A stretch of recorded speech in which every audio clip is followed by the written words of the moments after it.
We're the oldest culture camp in the Aleutian region. Camp's been happening for 20 years. Just reminded me, it is a 20-year anniversary. I didn't know that. So it has been 20 years. Yes, 20th anniversary, and I'm lucky to be here.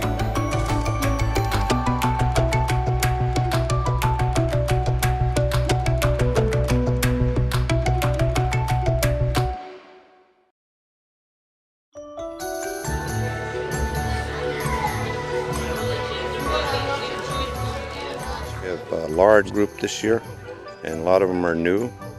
And they were all excited because they heard about their brothers and sisters who have come out here. I think it's the first day for me is always the best day for me. Yeah, this is a typical morning. Soon we're gonna start camp, and we're gonna do our prayers, and then we're gonna go to our different classes. Our first class is always dancing.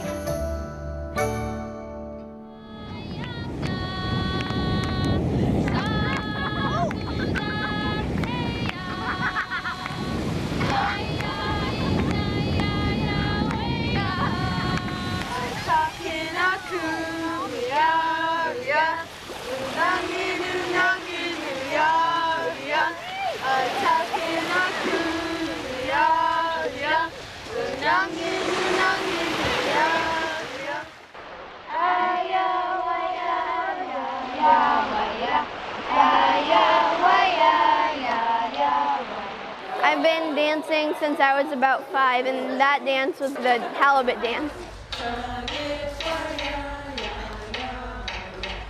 It was originally made by the Atka dancers, but they let us use it for our dance routine. Well, this year we've taught Qungaayux to every class. We tell them the story of what it means, and then we show them the dance. Like, this is like saying, I'm going to tell you a story about how I went out and caught a halibut. Then you hammer it once you get it to kill it. And then this part is like saying, I started here, this is home. I went to some rocks, a kelp bed, and then I came home.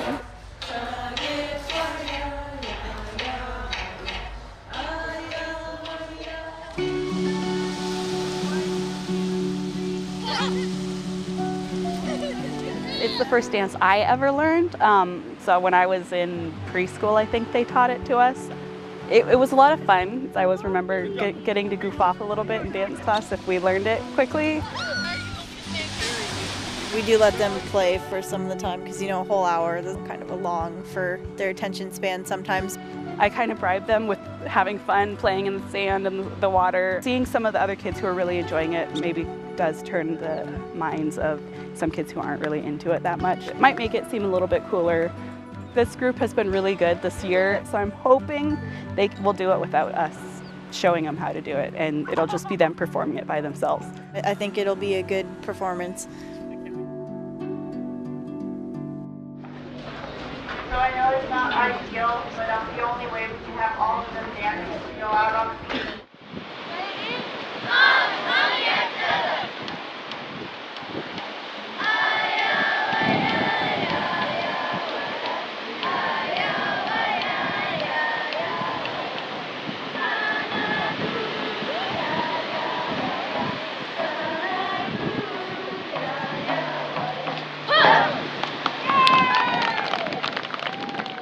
When I'm old enough and my Aunt Pat retires, I'm thinking of taking her place in the bentwood hats.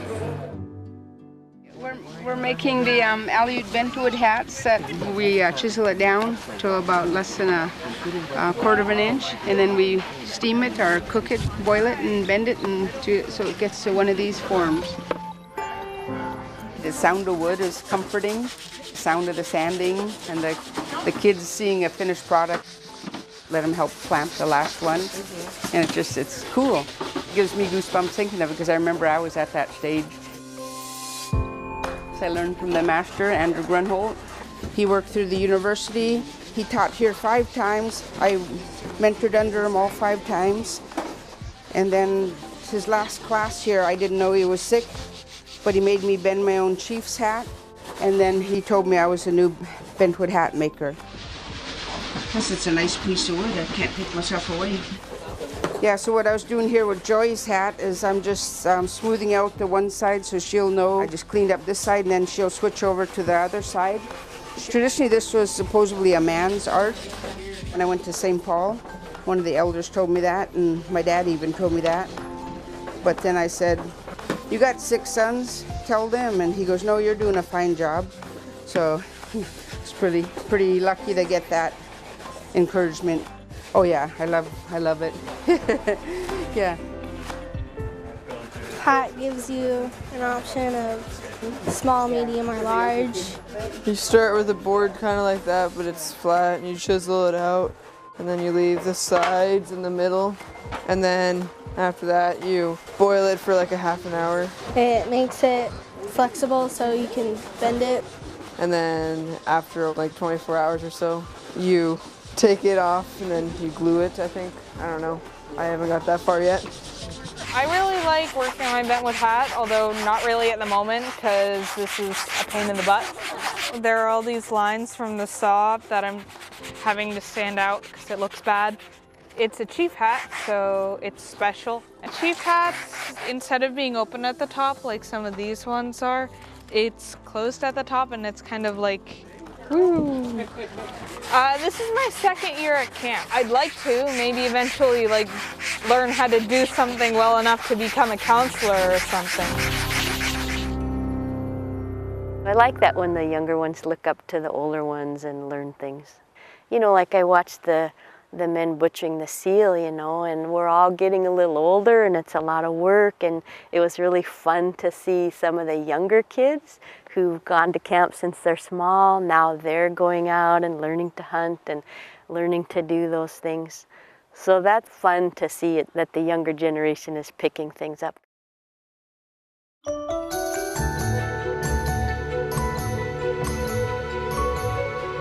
What have you learned? Artemisia. Mary bushes. This is pushki. Are you supposed to be touching pushki? No.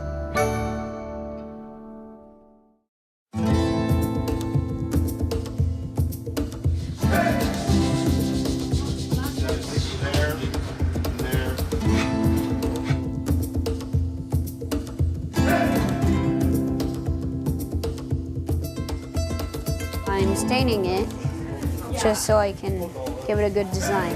This is the last step. I would say my highlight is seeing all the kids asking me, "Are we gonna throw? What are we making? Are we making spears?" You know, they're all excited in the beginning, and then I show them. It's not all about throwing. Here, I'll show you how to make one. We are in the Adelatto making class. This is a seal hunting tool. So you get a piece of wood, and then you measure it from your elbow to the tip of your hand. You gotta cut this part so you can see how it's a V boat shape. Then you just gotta grasp the handles to make it like fit your hand. Yeah, and then you gotta drill the hole. Put the end of the spear here. Keep on holding the spear. Just throw it.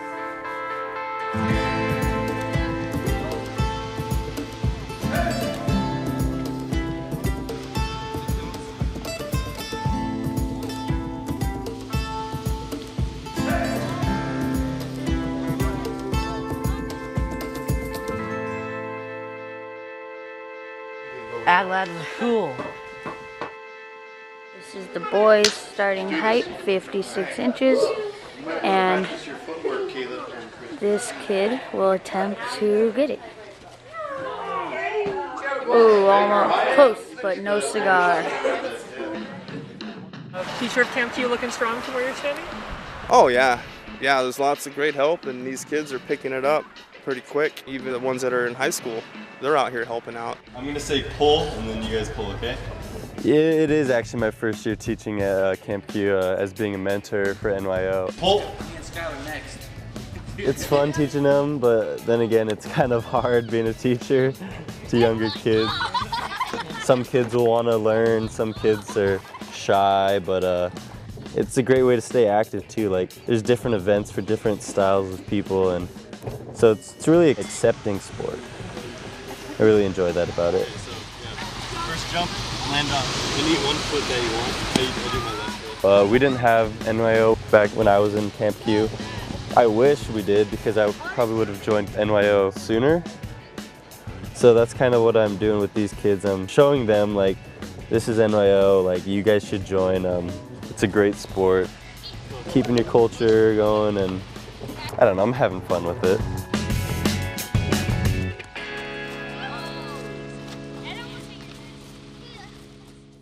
Why do you have straws in your nose? Because it's so you could breathe because they have to cover your mouth. This particular mask is something that's kind of common, and I just added to the process by doing the facial adornments of the Unangax. Only the females do the tattoos.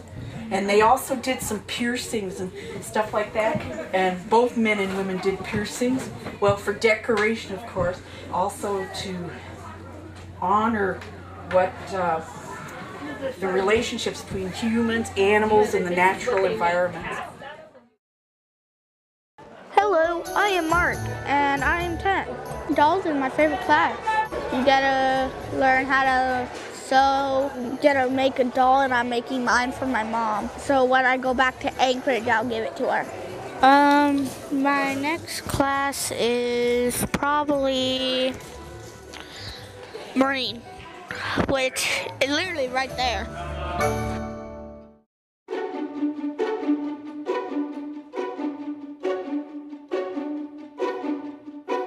My name is Kendra Bush St. Louis. The topic of my classes this year is invasives. I have got some pictures of both native and invasive species here in Unalaska. We were looking at invasives in general, both terrestrial, land, and marine, so water invasives, and the understanding of what exactly an invasive species is. You know, why is it a big deal? Why do you hear about people talking about it? And then we go into the topic of marine invasives, specifically being introduced around the world through ballast water in ships. Are going to be ships.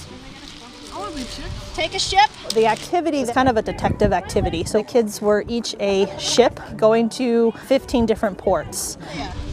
Singapore. Dutch Harbor. One of the ports that they had to change out their ballast water had an invasive species. You're going to pull in at least 3 drops of ballast water and put it into your ship and then close your ship back up. The mystery is figuring out where exactly that invasive came from. And so they've been recording all of their harbors that they go to, and then they put their heads together and look at their notes and they try to figure out where it's coming from, being a little bit of detective work. And then we discuss different ways that this can be prevented. Disinfected. That's a kind of an interesting thought. What about like a filtration system? They seem to really enjoy it.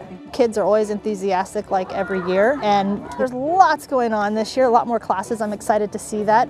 A lot of class topics that we haven't seen in the past. My favorite part of camp, you know, just getting into the community and, you know, not just seeing the kids, but seeing everybody else. Because, you know, I get out here once a year, and over time, you know, enjoy the company of other folks out here. Sometimes all you need is a little boost of energy. And this is a plant we use to make a tea, and we call it our spring tonic plant because it's just for those humdrum days when you just feel like you need a little something.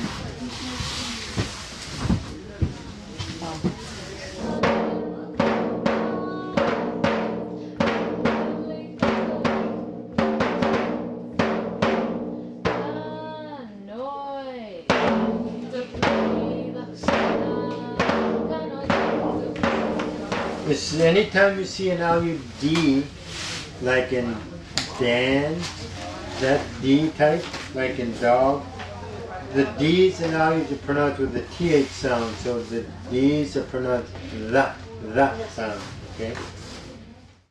So I'm going to use this hand to pinch that and hold on to it, right? And then I'm going to take my right hand and give the twine to my left hand and make that loop, right?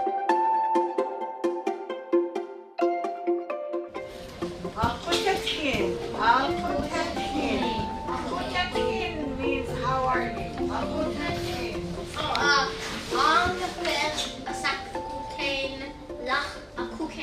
Good job.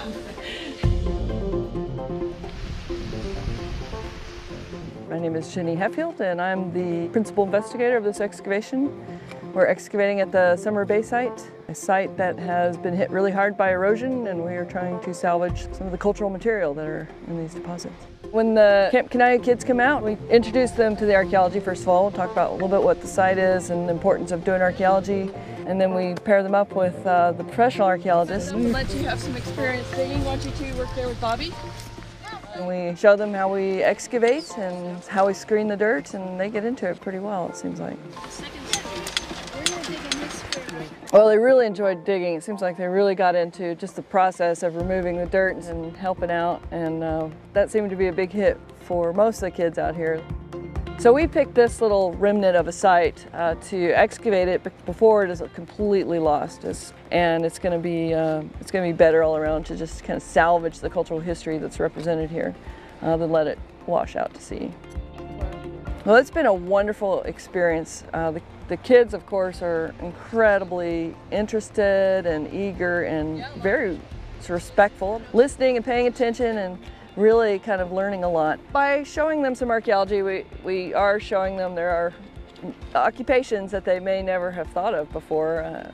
Working in cultural history, both archaeology and anthropology, is a very fun, enriching experience. So I hope they will be interested and continue on into that field of work.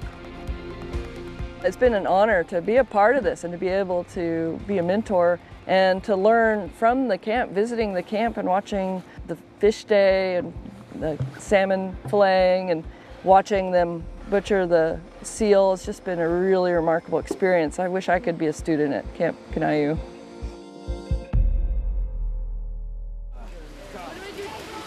I'm happy that the kids are together and that it's a nice day today for them to start off camp, and just the togetherness and seeing the kids enjoying their heritage and learning more about their culture. I think it's a very important thing for them to learn.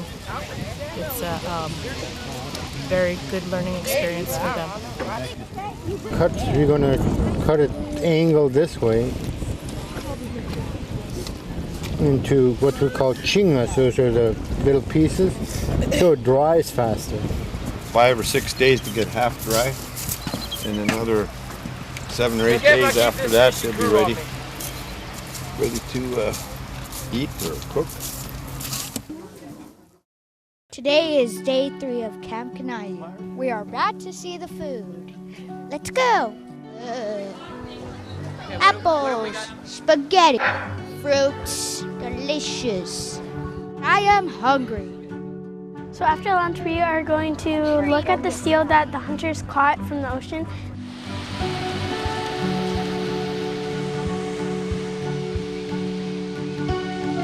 They kill it, and we are going to be opening it up. And after it's cleaned, we are going to be cooking it after. And that's the siren for going to look at it. Listen up, please. Today we got a hair seal called Isso. Say Isso. Isso. We're going to be bringing it up on a tote for hunters and helpers. Bring it up and they'll put it on a tote over there where Larry's standing.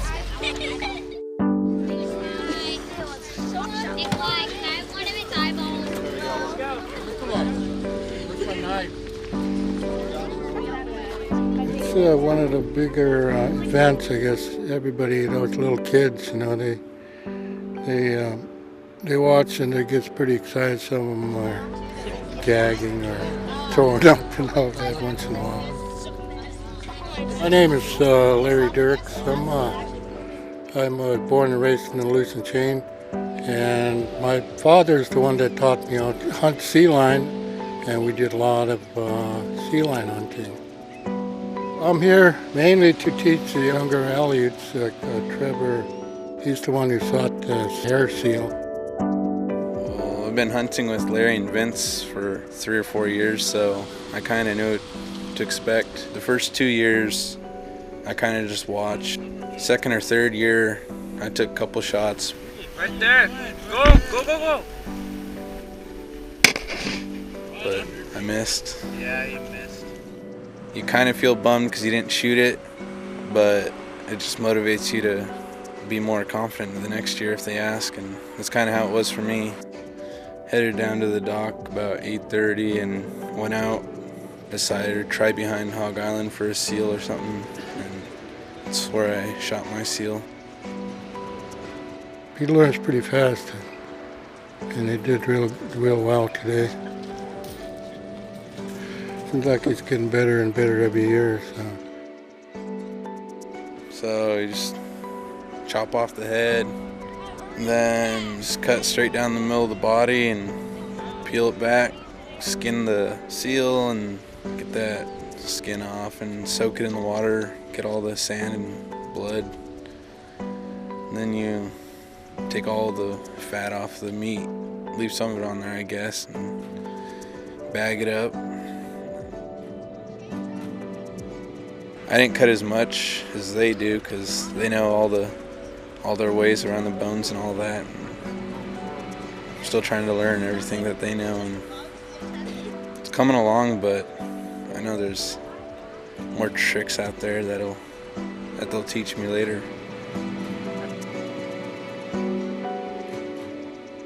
I know when I was little I thought it was nasty but cool at the same time.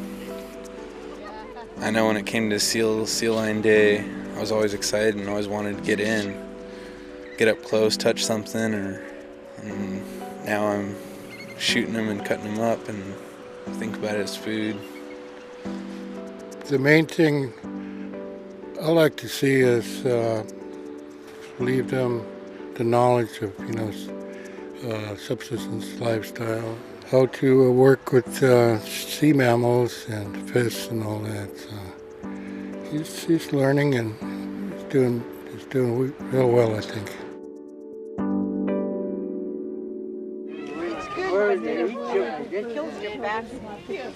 I learned this from my father, my dad.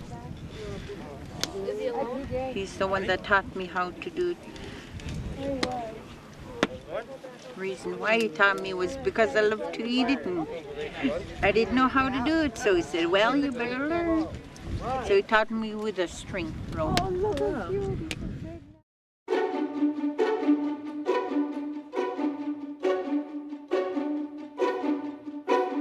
I'm really fortunate that I found for my passion, there's actually somebody who has a use for it. I became fascinated with the skin boats of the Unangax people back in the 1980s and sort of pursued it on my own and did a lot of research, going to museums and looking at the broken up frames they have down in their archive rooms and so on, down in the storage rooms. And this is my first time here. This is really awesome. I love it here. It's my first time at the culture camp. I think the kids have been awesome. They're super willing, super polite, and listen well. It's a lot to get one of these done during a camp. So I've been working on trying to find relevance for it, make it real, keep it off of hanging up in libraries for decoration, but get the young people out on the water again and bring it back, make it real.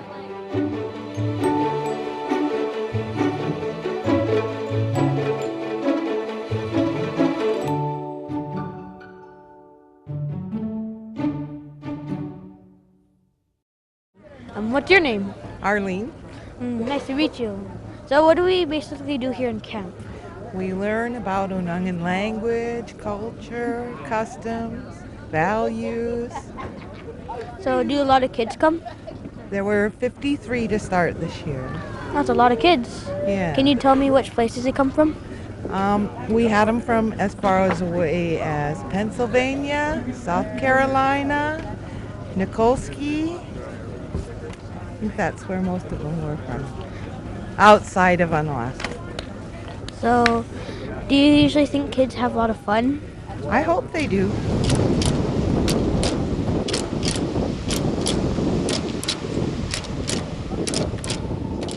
Do you think we've got 20 more years to us? I think 80. I think we can get to probably 100th anniversary. I'll be 92. This camp's been going on for 20 years, but you haven't been here for that long. Yep. You have? I've been teaching for 20 years, so it has been 20 years. So you were here from day one? Yeah, yeah. Here I found 6 of those. And we boil it for about 20 minutes. And coordinate the camps in Sandpoint, and I knew how important it was, so I finally got them convinced to do a camp here in Unalaska. So luckily we started Camp Qungaayux. It's crazy to see how much this camp's grown. Seen quite a bit of improvement here. It's grown, I think. Just had basically a tent. It was a lot smaller than this. We just came out here with groups of, friends and people, and they would go around and kind of do what we're doing now, but not as big, not as many people.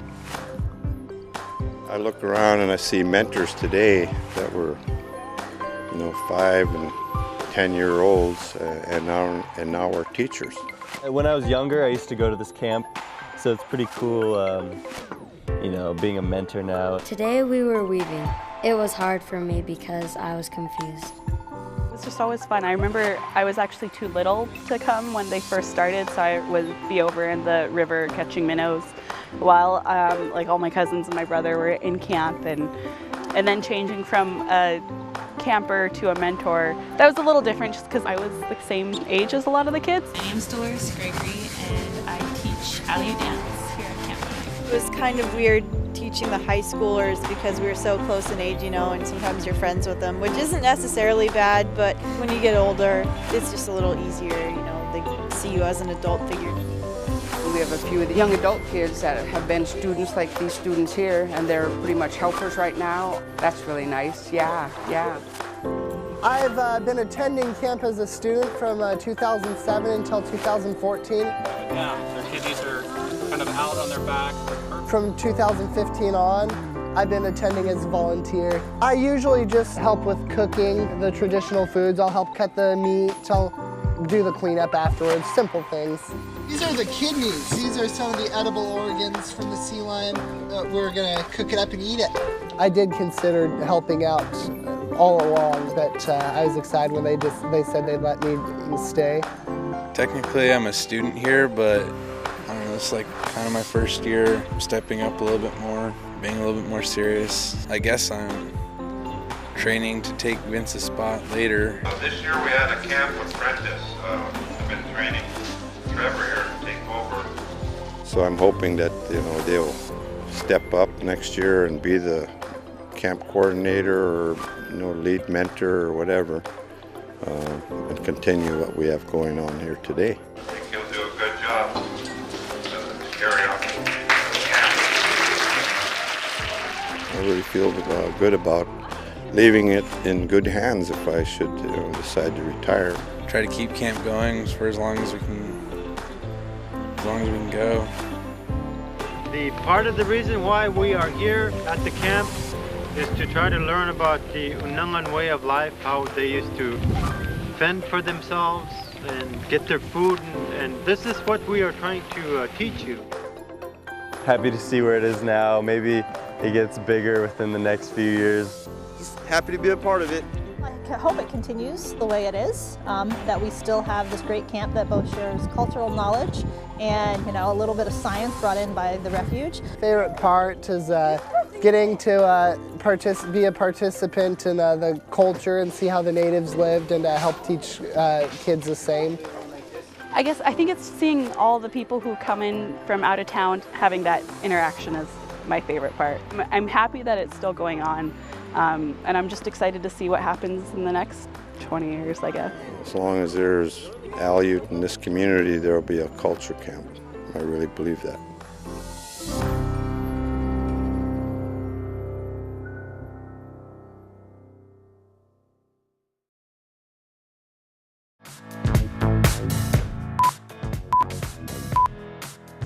If you had to describe Camp Q to somebody else who'd never been here. This is not Camp Q, this is Camp Qungaayux.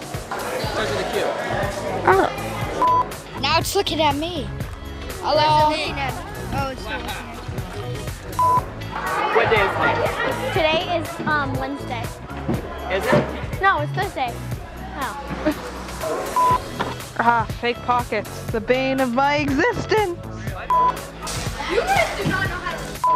Working in cultural history, both archaeology and anthropology, is a very fun, enriching experience. So I hope they will be interested and continue on into that field of work, even though it pays terrible, terrible pay.